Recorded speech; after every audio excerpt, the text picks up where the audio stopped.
Bonjour, aujourd'hui nous sommes le 11 février, journée internationale des femmes et des filles de science. C'est pourquoi nous allons vous présenter une chimiste méconnue. Non, attendez, c'est pas assez. Alors nous allons vous présenter 3 chimistes méconnus. 4 5 Non, attendez, j'ai mieux. Bonjour, aujourd'hui nous sommes le 11 février, journée internationale des femmes et des filles de science. C'est pourquoi nous allons vous présenter 11 chimistes méconnus. Attention, la 3e va vous surprendre. Allez, c'est parti.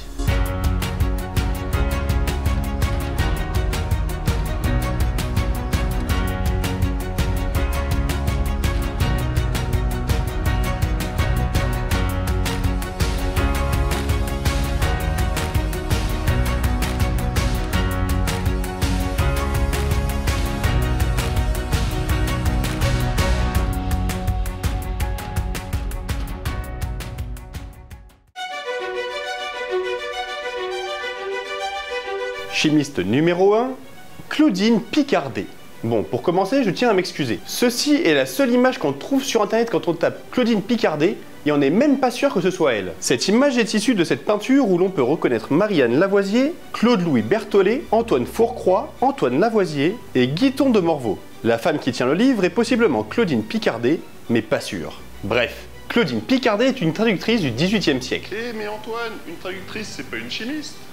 Ah bon? Et comment on appelle une personne qui a assez de connaissances et de compréhension pour traduire avec grande justesse des ouvrages de chimistes, comme Mémoire de chimie de Carl Wilhelm Scheele, le type qui a quand même découvert l'oxygène et le chlore? Parce que oui, il suffit pas d'être Madame Google Traduction pour pouvoir être une bonne traductrice. Il faut aussi réussir à comprendre des ouvrages qu'on traduit. Et en plus de ça, elle ne s'est même pas contentée de traduire que des manuels de chimie. En fait, par son métier de traductrice, elle devait être à la fois chimiste, physicienne, archéologue, astronome, minéralogiste, et je dois probablement en oublier. Bref. Claudine Picardet était littéralement une femme de science.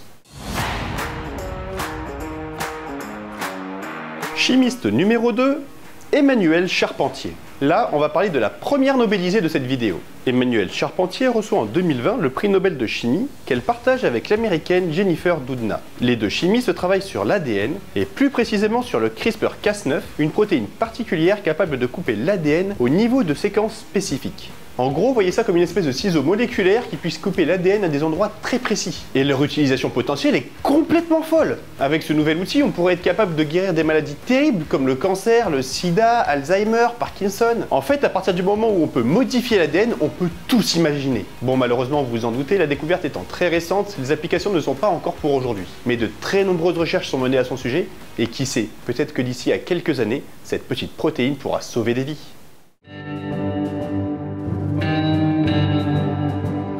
Chimiste numéro 3, Dorothy Hodgkin. Je vous avais dit qu'elle allait vous surprendre. Bon, pour elle, on va aller très vite. On a fait toute une longue vidéo sur cette chimiste, mais en gros, c'est grâce à elle qu'on sait à quoi ressemble l'ADN. Elle recevra d'ailleurs le prix Nobel de chimie en 1964.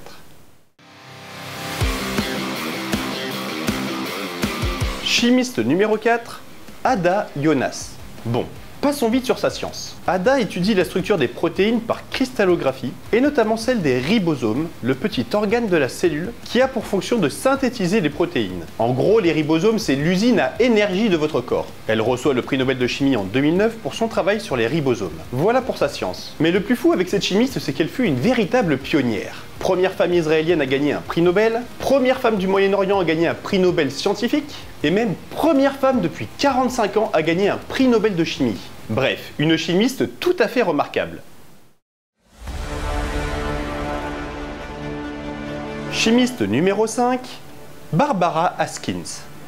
Cette chimiste américaine a inventé l'autoradiographe. Le quoi?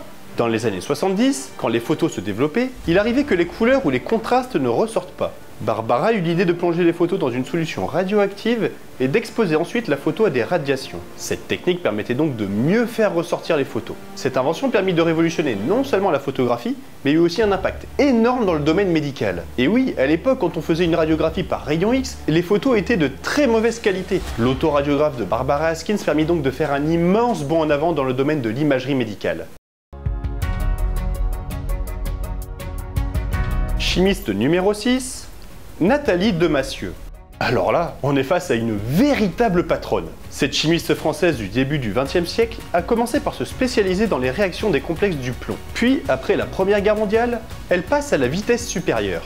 Tenez-vous bien, elle invente des pigments phosphorescents, des antigels pour les extincteurs, des traitements pour le cuivre, elle analyse de nombreuses molécules, des sels, des sulfates, des séléniates. Bref, vous l'aurez compris, c'est littéralement la chimiste touche-à-tout par excellence. Et son excellence fut d'ailleurs largement reconnue. Nathalie Demassieux devint la 3e maîtresse de conférence après Irène Joliot-Curie, la fille de Marie Curie, et Pauline Ramart. Pauline qui?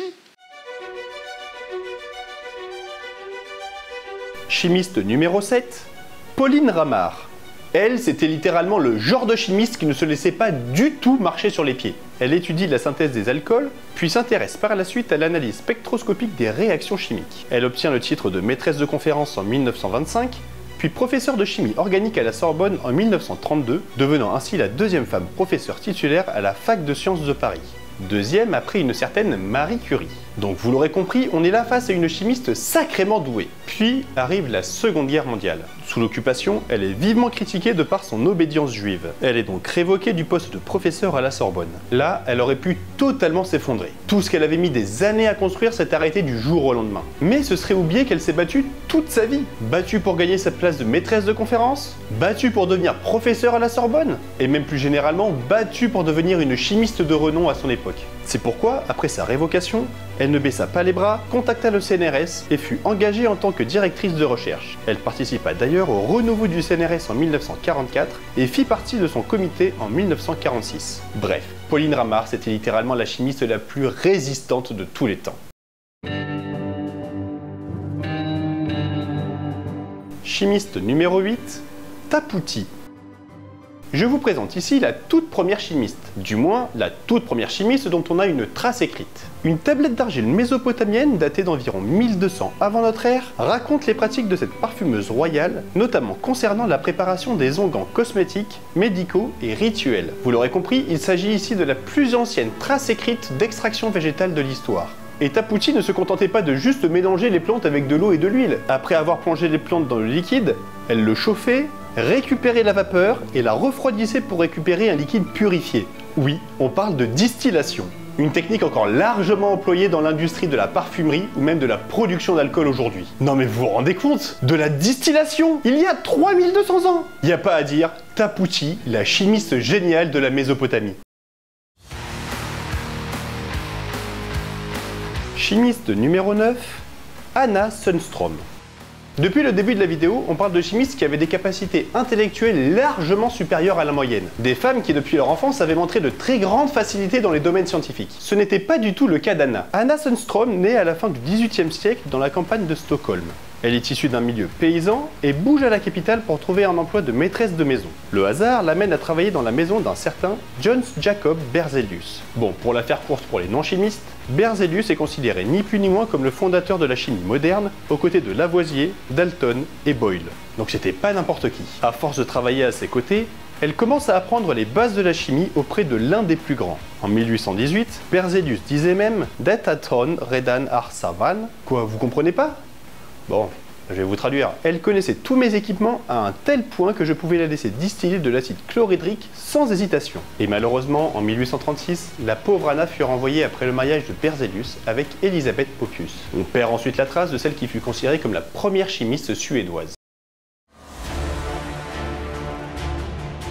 Chimiste numéro 10, Omowumi Sadiq.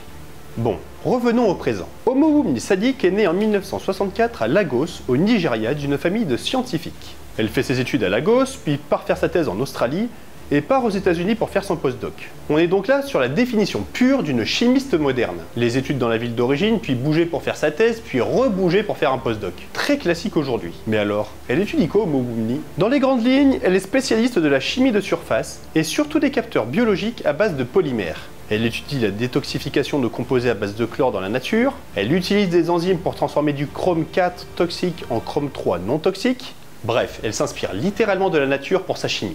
Je vous l'avais dit, une véritable chimiste moderne. Chimiste numéro 11, Irène Joliot-Curie. Bon, finissons cette vidéo en beauté. Irène Joliot-Curie est, comme son nom l'indique, la fille de Pierre et Marie Curie. On est donc là face à la fille de parents prix Nobel et d'une mère considérée comme la personnalité scientifique la plus complète de tous les temps. Parce que oui, je vous le rappelle, Marie Curie est quand même la seule personne au monde à avoir gagné 2 prix Nobel dans 2 domaines scientifiques différents. L'ombre de sa mère était donc immense et aurait pu complètement cacher Irène. Eh ben non. Irène reçoit en 1935 le prix Nobel de chimie et de très nombreuses récompenses pour ses travaux sur la synthèse de nouveaux éléments radioactifs. Mais Irène Joliot-Curie n'est pas qu'une chimiste extrêmement brillante. C'est aussi et surtout une femme très engagée. Elle écrit en 1944 pour défendre le droit de vote des femmes, elle s'engage contre le franquisme en Espagne, elle signe l'appel de Stockholm contre l'utilisation de l'énergie nucléaire à des fins militaires, elle dénonce l'absence de femmes à l'Académie des sciences. Bref, quoi de mieux que de parler d'une femme engagée en ce jour si engagé.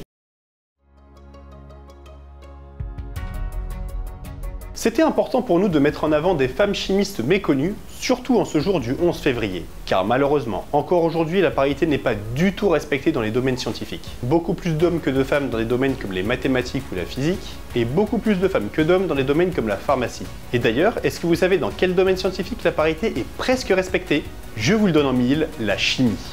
Quand je vous disais qu'il s'agissait de la meilleure matière scientifique? Bon allez, ça suffit pour cette vidéo. D'ailleurs j'y pense, mais si vous voulez en savoir plus sur une de ces chimistes ou si vous voulez qu'on parle d'une autre chimiste, n'hésitez pas à le mentionner dans les commentaires. Et comme d'habitude, si la vidéo vous a plu, n'hésitez pas à la pousser et à vous enchaîner. À la prochaine!